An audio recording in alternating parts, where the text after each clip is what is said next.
Hey guys, thank you so much for joining me on this vlog. I thought I would make a video about lomography, and you know why I started thinking about lomography?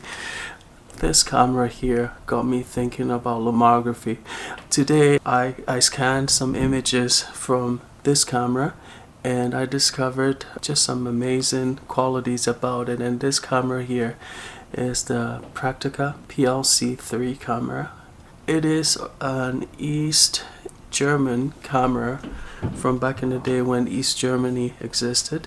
Yesterday when I took this camera out and I was going out with my family for a day trip, I figured, it would just be like any of my other SLRs. I mean, there's no reason why it wouldn't be like any of my other SLRs. The lens is practically clear. Everything looks good on it. It looks solidly built. But I was quite surprised by the pictures that I got from this camera. It was unexpected, actually. These pictures had a quality of what is valued in this branch of photography, film photography especially, which is lomography. And so I started thinking about lomography, and I wanted to talk about what lomography is. So I've been doing some research about lomography because I know it's a branch of photography that some photographers are really into. It's been derided by others as well. So I figured, let me talk a bit about lomography. And on this channel, I'm trying to, as I discover things for myself, I want to share that with you guys as well. So what is lomography?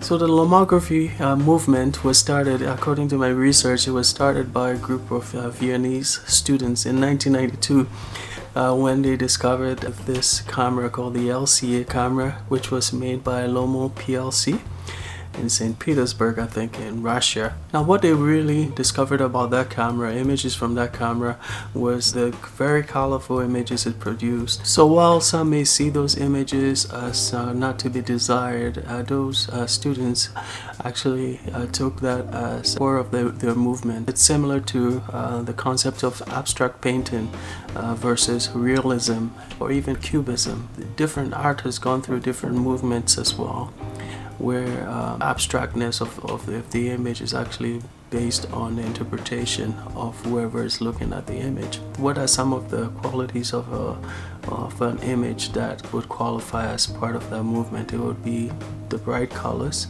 the blurry image for sure, compositions that are mostly abstract in nature, or even the light leaks, blends into that whole idea that they're trying to portray. Now the whole movement was built in a similar fashion as the Kodak Eastman company, which coined the term Kodak moment. And the whole idea was, once you have the camera with you, whenever the moment presents itself, you don't want to miss that moment. And it doesn't matter if the picture is really imperfect or not, it's really about snapshots. So I have here the Brownie Hawkeye camera here. And if you look at this camera, this was a camera that was designed back in the day, I believe in the 30s, 1930s or so, this camera, this particular one. I'm not quite sure about that, but that's a really long time ago. But the point is that these cameras were made for the ordinary American family, and a lot of families ended up with these cameras, and they would shoot those Kodak moments, quote unquote, and capture basically everything. They were made with a design that was simple. You basically just have to worry about just loading your film and then just shooting. And when you were done, you would ship the film to the company, and the company would develop the film for you and return your pictures to you. It was all designed in a way as to facilitate just shooting without even thinking about it. And that was the sort of concept that the lomography movement also went with. They believed in not overthinking anything, not overthinking the pictures that you're taking, basically just pointing and shooting and capturing everything that comes your way. In many ways, this concept is quite similar to what we've ended up with digital photography.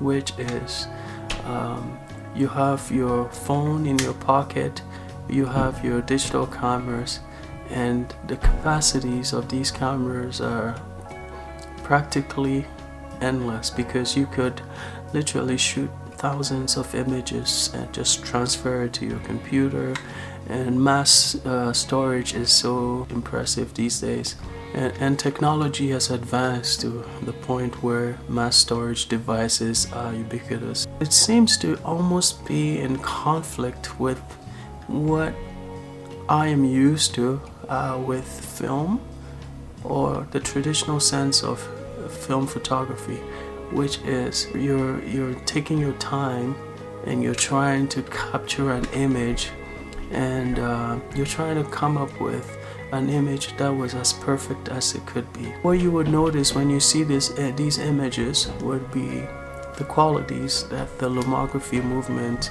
actually touts. So I'm looking at this image and I'm a bit conflicted, because I'm thinking that these are not perfect images, these are not what I'm used to. So I must say I'm still a little bit conflicted by, I'm not sure what to think really about the lomography movement.